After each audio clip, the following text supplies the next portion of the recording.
Hello students, मैं आप लोगों को इंग्लिश ग्रामर कराऊंगी और मैं यहाँ पर देखिए आप लोगों को अननेसेसरी ग्रामर को नहीं कराऊंगी। जो हमारे एक्सपीरियंस के अकॉर्डिंग मैंने जो चीज़ें मुझे ज़रूरी लगती है मैं आपको वो कराऊंगी। हाँ, लेकिन जो ग्रामर में कराऊंगी उसका कैसे यूज़ करना है आपको अपनी लाइफ में भी और कहाँ क्या बेनिफिट्स चल रहे हैं, किसका किससे लिंक हो रहा है। जैसे अगर मैं टेंस आज आपको सेंटेंसेस कराऊंगी तो इन फ्यूचर भी जैसे टेंसेस कराऊंगी तो उन दोनों का कैसे कनेक्शन है, या आज मैं सेंटेंसेस कराऊंगी तो इन फ्यूचर टेंसेस में उसका क्या कनेक्शन है। आज हमारा फर्स्ट टॉपिक रहेगा द सेंटेंस। ठीक है, स्टार्टिंग से हम समझेंगे कि कुछ स्टूडेंट्स का ऐसा भी होगा कि थोड़ी सी इंग्लिश आती भी होगी, ग्रामर आती होगी। जैसे कि मैं द सेंटेंस से स्टार्ट कर रही हूँ, बेसिक से स्टार्ट कर रही हूँ, तो उसकी शायद नॉलेज हो। तो कोई बात नहीं, आप तब भी इसे सुने, देखें, समझें, क्योंकि मैं इसको आपको जो समझाऊंगी उससे एक आपका रिविजन भी हो जाएगा और कहीं आपको कोई कन्फ्यूजन होगा तो वो कन्फ्यूजन भी क्लियर हो जाएगा। ठीक है ना, तो आप सभी इस चीज़ को जरूर देखें। तो सबसे पहले हमारा द सेंटेंस से स्टार्ट होता है, जो कि हमारा बेसिक है। कोई भी लैंग्वेज होती है, जैसे कि हिंदी हो गई, इंग्लिश हो गई, कोई भी लैंग्वेज, उसमें सबसे छोटी कोई ना कोई यूनिट होती है, सबसे छोटी यूनिट होती है। जैसे इंग्लिश है, इंग्लिश में 26 अल्फ़ाबेट्स हैं, आप सभी को पता है ना।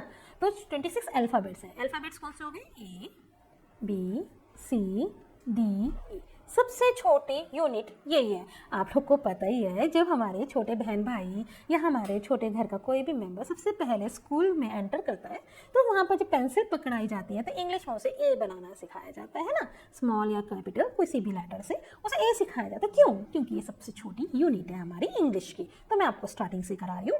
तो सबसे छोटी यूनिट हमारी इंग्लिश की है ए, बी, सी, डी, जो अल्फ़ाबेट है। तो इसी के अल्फ़ाबेट्स के ही हम क्या कहते हैं? इसे लेटर्स। अल्फ़ाबेट्स को ही हम लेटर्स कहते हैं। लेटर्स वो नहीं जो हम एप्लीकेशन या लेटर्स किसी को वैसे लिखते हैं, वो लव लेटर लिख देते हैं कुछ स्टूडेंट्स, वो वाले लेटर्स नहीं। ठीक है ना, लेटर्स मीन्स अक्षर। हिंदी में इसे हम अक्षर कहते हैं। ठीक है ना, तो अक्षर क्या हुआ? अ, आ, इ, ई, उ, ऊ। ठीक है ना, इंग्लिश में ABCD हो गया और हिंदी में अ, आ, इ, ई, उ, ऊ हो गया। तो जब हम ये जितने भी हमारे लेटर्स हैं ABCD, इनको हम अलग अलग छांट के, यानी कि ए, जैसे कि A, F, A, T, H, E, R, है ना, ये हमने अल्फ़ाबेट्स में से अलग अलग लेटर्स को निकाला और जब हमने इन्हें जोड़ दिया, एफ में ए, टी, एच, ई, आर, इन्हें सबको हमने जब लेटर्स को जोड़ दिया तो क्या बन गया? फादर। क्या बन गया? फादर, है ना। फादर मीन्स पिता। तो जब ये मीनिंगफुल लेटर्स को हम जोड़ के मीनिंगफुल कुछ जोड़ देते हैं तो ये क्या कहलाता है? वर्ड। तो ये मीनिंगफुल हो गया फादर। अगर हम ऐसे ही जोड़ दें और उसका कोई मीनिंग नहीं है, लेटर्स को ऐसे ही जोड़ देते हैं और उसका कोई मीनिंग नहीं है, तो जैसे DEC जोड़ दिया तो उसका कोई मीनिंग नहीं है, तो वो हमारा वर्ड नहीं कहलाएगा। क्लियर हो रहा है? तो मीनिंगफुल होना कंपलसरी है। तो लेटर्स से हमने क्या बनाया? वर्ड। क्लियर है इतनी बात? अब हमने लेटर्स से बनाया वर्ड और अब हम वर्ड से बनाएंगे सेंटेंस। मैं पहले आपको एक बार सेंटेंस की डेफिनेशन भी बता देती हूँ। A sentence is a group of words which conveys complete sense.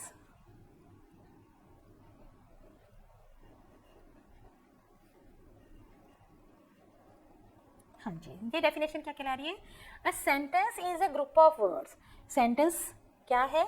एक ग्रुप ऑफ वर्ड्स है, वर्ड्स का ग्रुप है, यानी बहुत सारे ग्रुप वर्ड्स को जोड़कर विच कन्वेज कंप्लीट सेंस, जो कि एक कंप्लीट सेंस को बताते हैं। शब्दों का ऐसा समूह जिससे कि कंप्लीट, पूर्ण, संपूर्ण सेंस बने, भाव बने, वो कहलाता है सेंटेंस। जैसे कि हमने वर्ड्स हैं, अलग अलग वर्ड्स को जोड़ लिया। बर्ड्स है, बर्ड्स, ये हो गया बर्ड्स। बर्ड्स का मतलब हो गया पक्षी। फ्लाई, फ्लाई का मतलब हो गया उड़ना। तो ये अपने आप में कंप्लीट नहीं है। बर्ड्स अपना एक वर्ड हो गया, फ्लाई अपना एक वर्ड हो गया, लेकिन जब हमने इन दोनों को जोड़ दिया तो हमारा क्या बना? Birds fly. और बर्ड्स फ्लाई का मतलब हो गया पक्षी उड़ते हैं, है ना। तो birds fly.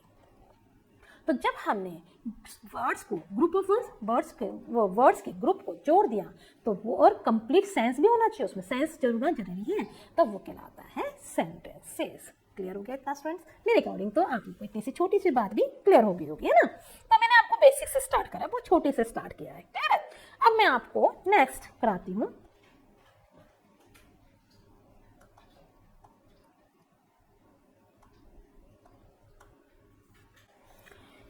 Parts of the sentence.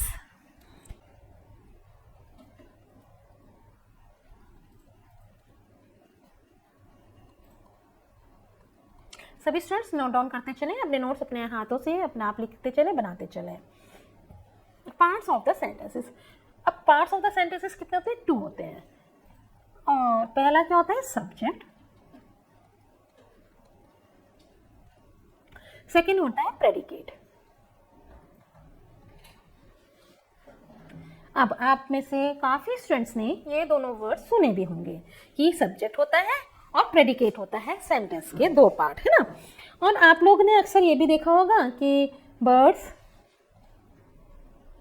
Fly, तो शुरू का हमने सब्जेक्ट दे दिया, बाद का हमने प्रेडिकेट करा। हमने ऐसे ही बस लगा लेते हैं अंदाजा कि पहला जो है वो सब्जेक्ट है, बाद के जो है वो प्रेडिकेट है, ठीक है ना? कुछ स्टूडेंट्स ऐसे ही अंदाजा लगा लेते हैं और इसको फिल कर देते हैं और ऐसे ही अपना काम चला लेते हैं। लेकिन मैं आप लोग को क्लियर करूंगी कि कैसे होता है और कैसे पहचानेंगे, ठीक है? तो पहला हमारा है सब्जेक्ट। सब्जेक्ट क्या है? जिसके बारे में हम कुछ कहते हैं, जिसके विषय में, जिसके बारे में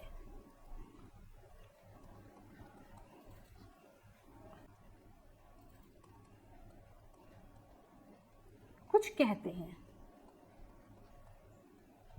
तो वो क्या कहलाता है? सब्जेक्ट। वो क्या कहलाता है? सब्जेक्ट। जिसके बारे में या जिसके विषय में हम कुछ कहते हैं उसे हम सब्जेक्ट कहते हैं। जैसे कि यहाँ पर बर्ड्स, हम बर्ड्स के बारे में बात करेंगे तो ये हो गया हमारा सब्जेक्ट। और प्रेडिकेट क्या होता है? जब सब्जेक्ट के बारे में हम कुछ भी कहते हैं, सब्जेक्ट के विषय में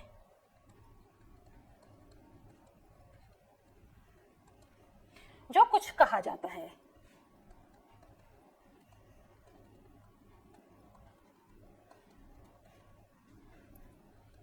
वो क्या कहलाता है? प्रेडिकेट। देखिए पहला तो हमने कहा जिसके विषय में हम कुछ कहते हैं, यानी हमने बर्ड्स के बारे में बात कर रहे हैं, तो जिसके बारे में हम बात कर रहे हैं वो हो गया सब्जेक्ट। और प्रेडिकेट क्या हो गया? जब सब्जेक्ट के बारे में हम कुछ कहा जाता है, तो हम यहाँ पर फ्लाई किसके बारे में बात कर रहे हैं? फ्लाई कौन कर रहा है? बर्ड्स। तो हमने किसके बारे में बात कर रहे हैं? बर्ड्स के बारे में। तो सब्जेक्ट के विषय में जो कुछ हम कह रहे हैं, फ्लाई कौन कर रहा है? बर्ड्स। तो सब्जेक्ट के विषय में हमने क्या कहा कि बर्ड्स फ्लाई करती हैं। तो जो कुछ भी हमने बर्ड्स के बारे में, सब्जेक्ट के बारे में कहा, वो कहलाता है प्रेडिकेट। क्लियर है? तो जहां से हमारा वर्ब भी हम एक तरह से कह सकते हैं स्टार्ट हो जाता है, तो वो कहलाता है प्रेडिकेट। तो अभी आपको वर्ब की नॉलेज नहीं है, तो यहाँ पर आप इतना ही समझिए, सब्जेक्ट के बारे में जो कुछ भी कहा जाएगा वो कहलाता है प्रेडिकेट। क्लियर है यहाँ तक? अब मैं आपको कुछ एग्जांपल्स देती हूँ जिससे कि आपको क्लियर हो जाएगा कि क्या सब्जेक्ट है और क्या प्रेडिकेट है। क्लियर है ना? द सन शाइन्स, तो जिसके विषय में कुछ कहा जाए, यानी सन के बारे में हम बात कर रहे हैं, तो ये तो हो गया सब्जेक्ट। और सब्जेक्ट के बारे में हम क्या बात कर रहे हैं कि वो शाइन करता है, तो ये क्या हो गया? प्रेडिकेट। शाइन कौन कर रहा है? सब्जेक्ट। तो सब्जेक्ट के बारे में जब हमने बात करी तो वो हो गया प्रेडिकेट। जो कुछ भी हमने सब्जेक्ट के बारे में कहा वो हो गया प्रेडिकेट। ठीक है, मैंने दोनों तीनों तरीके से घुमा के आपको बात को समझाया है, आपकी समझ में जैसे भी आता है उस चीज को वैसे समझ लीजिए। तो सब्जेक्ट क्या हो गया? जिसके बारे में भी हमने कुछ कहा, यानी हमने सन के बारे में कहा, तो यहाँ हो गया सन सब्जेक्ट, द सन सब्जेक्ट हो गया। और सब्जेक्ट के विषय में जो कुछ कहा, सन के बारे में हमने क्या कहा? शाइन्स, की वो शाइन करता है, तो हो गया प्रेडिकेट। आगे देखते हैं, फायर, बर्न्स। फायर क्या हो गया? सब्जेक्ट। क्यों? हम सब्जेक्ट इस फायर के बारे में बात करेंगे। और बर्न्स कौन हो रहा है? सब्जेक्ट। तो सब्जेक्ट के विषय में जो कुछ भी कहा जाए, सब्जेक्ट के लिए हम क्या कह रहे हैं कि सब्जेक्ट बर्न हो रही है। बर्न कौन हो रही है? सब्जेक्ट। और सब्जेक्ट बर्न हो रही है। क्लियर है? तो ये क्या हो गया? प्रेडिकेट। आई थिंक आप लोग को क्लियर हो गया होगा कि सब्जेक्ट क्या है और प्रेडिकेट क्या होता है। तो यहाँ पर हमने सब्जेक्ट सेंटेंस के 2 पार्ट बताए, सब्जेक्ट और प्रेडिकेट। इन दोनों के बारे में आपको नॉलेज हो गई है। अब इसके बाद मैं आपको बताऊंगी कि इसको भी हम अलग अलग कैसे करें। क्लियर है? अभी मैं आपको आगे क्लियर करती हूँ। हम स्टेप बाय स्टेप बस जो जरूरी चीज़ें हैं वो हम बताऊंगी जो आपके काम की आएंगी। अब मैं आपको कुछ एग्जाम्पल दे रही हूँ और फिर आपको समझाती हूँ इसके बारे में कि क्या समझाना चाह रही हूँ मैं। पहले मैं सेंटेंस लिख देती हूँ। We thought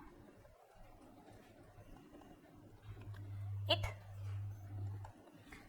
necessary.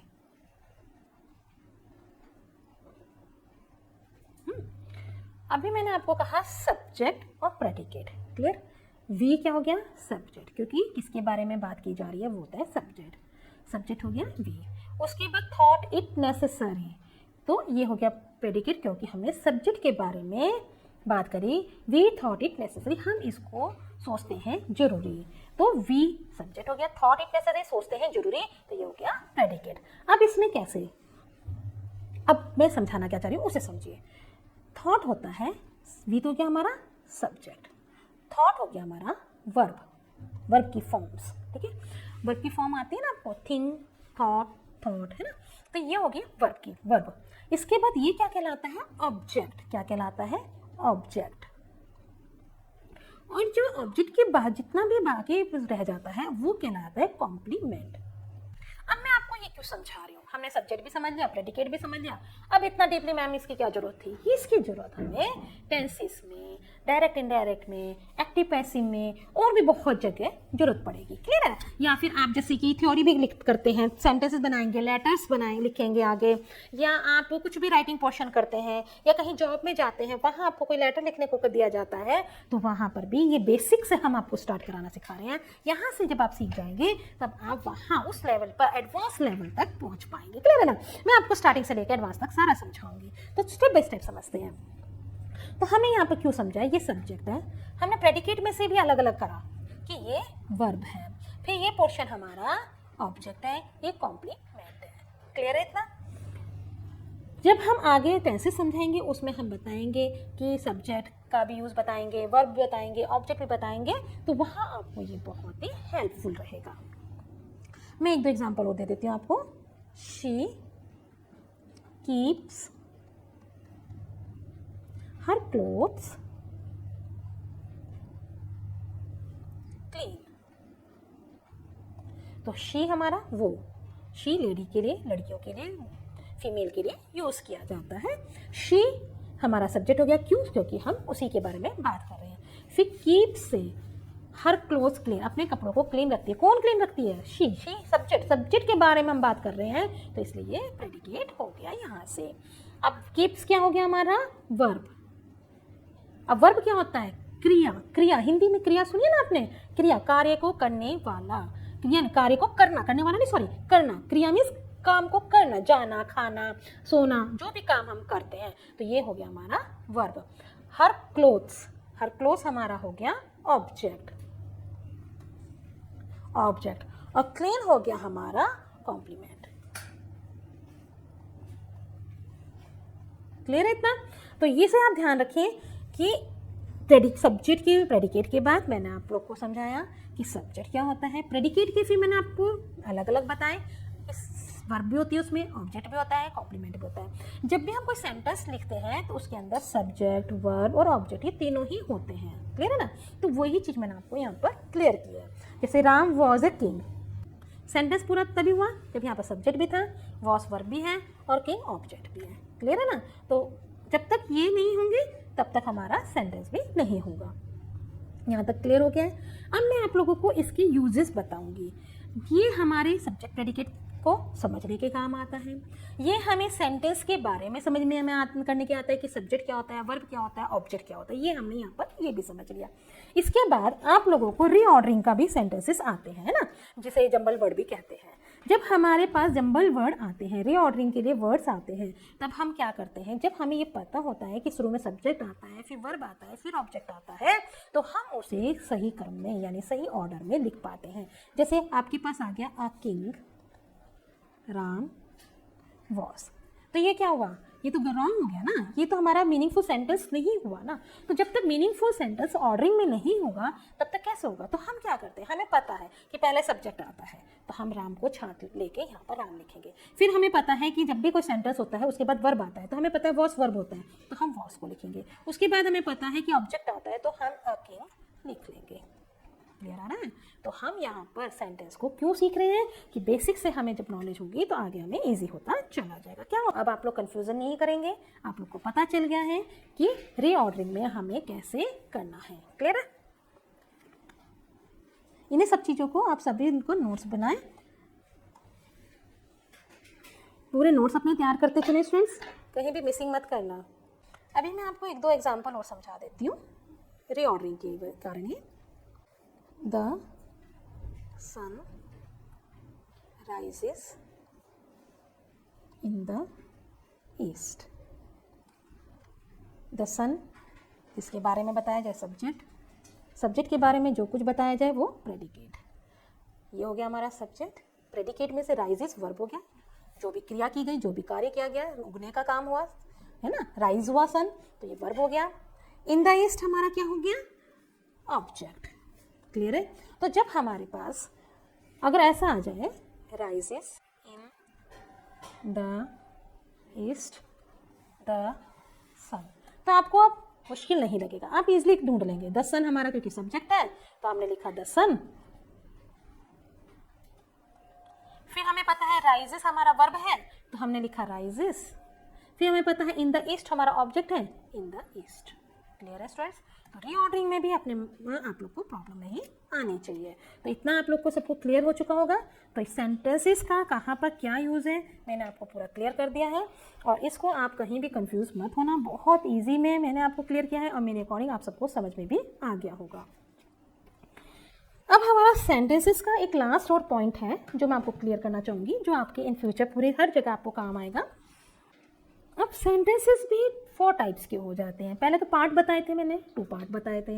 अब सेंटेंसेस 4 टाइप्स के होते हैं। फर्स्ट होता है असर्टिव, सेकंड होता है इंट्रोगेटिव, फिर होता है आपका इम्पेरेटिव, फिर आपका होता है एक्सक्लेमेटरी। अब ये क्या है? 4 टाइप्स है। क्लियर है? ये आपके 4 टाइप्स के सेंटेंसेस हैं। 4 टाइप्स के सेंटेंसेस हैं। अब ये 4 टाइप्स के सेंटेंसेस आपको हर जगह ग्रामर में, कहीं भी आप इंग्लिश में कहीं भी जाएंगे, आपको ये चारों सेंटेंसेस, ये 4 टाइप्स के सेंटेंसेस आपके साथ साथ चलेंगे। क्लियर है? अब मैं आपको इनमें किसको कैसे क्या है ये समझा देती हूँ। फर्स्ट हो गया हमारा असर्टिव सेंटेंस। असर्टिव सेंटेंसेस क्या है? जैसे कि हमने कहा the sun rises in the east. जब हम सिंपल नॉर्मली सेंटेंस बोलते हैं, सिंपल सेंटेंस बोलते हैं, सिंपल बात करते हैं, तो वो तो कहलाता है असर्टिव सेंटेंसेस। और इंट्रोगेटिव सेंटेंसेस जब हम वेयर डू यू लिव,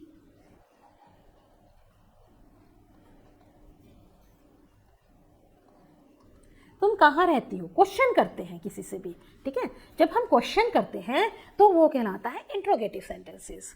और इंपेरेटिव सेंटेंसेस जब इसमें जैसे open the door, open the door, जब हमें इसमें यू साइलेंट होता है, यू नहीं होता है, यू ओपन द डोर, ये साइलेंट होता है। ओपन द डोर यानी हमने सामने वाले से कहा है, जो भी हमारे सामने है उसी से हमने कहेंगे ना, फ्रंट में जो भी हमारे हैं कि उसी से कहेंगे कि दरवाजा खोलो, है ना, तो यू इसमें साइलेंट होता है, तो ये क्या कहलाता है? Imperative sentence. ये इंपेरेटिव सेंटेंसेस में हम रिक्वेस्ट भी कर सकते हैं, ऑर्डर भी दे सकते हैं किसी को, है ना, किसी से हम सिंपल कह भी सकते हैं। तो इंपेरेटिव सेंटेंसेस में हम डायरेक्ट बात करते हैं और हमारा सब्जेक्ट इसमें छिपा होता है, साइलेंट होता है। क्लियर है? एक्सक्लेमेटरी सेंटेंसेस, एक्सक्लेमेटरी सेंटेंसेस कैसे हो गए? How fine the day is.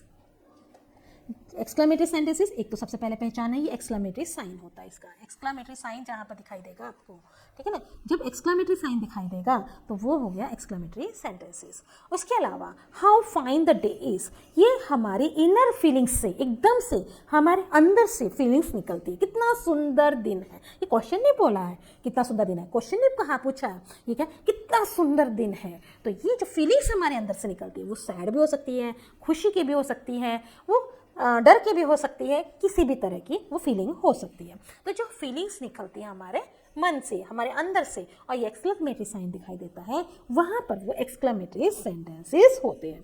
तो मैंने आपको ये 4 टाइप्स के सेंटेंसेस बताए हैं। एक हमारा और होता है negative sentences.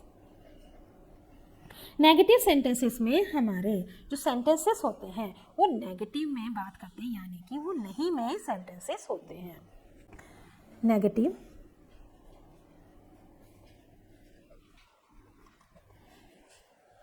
Sentence, negative sentence हो गए जिसमें हमने नेगेटिव मना कर दिया, ठीक है ना।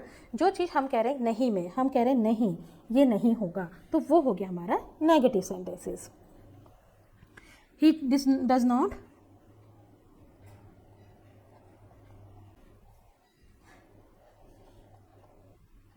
वो नहीं बोल सकता सॉरी। तो ये हमारा हो गया नेगेटिव सेंटेंस। तो जब भी आप आगे इंग्लिश स्पीकिंग भी करते हैं तो हमारे लाइफ में ये 5 टाइप के सेंटेंसेस बार बार हमारे सामने आएंगे। Have a nice day, bye bye.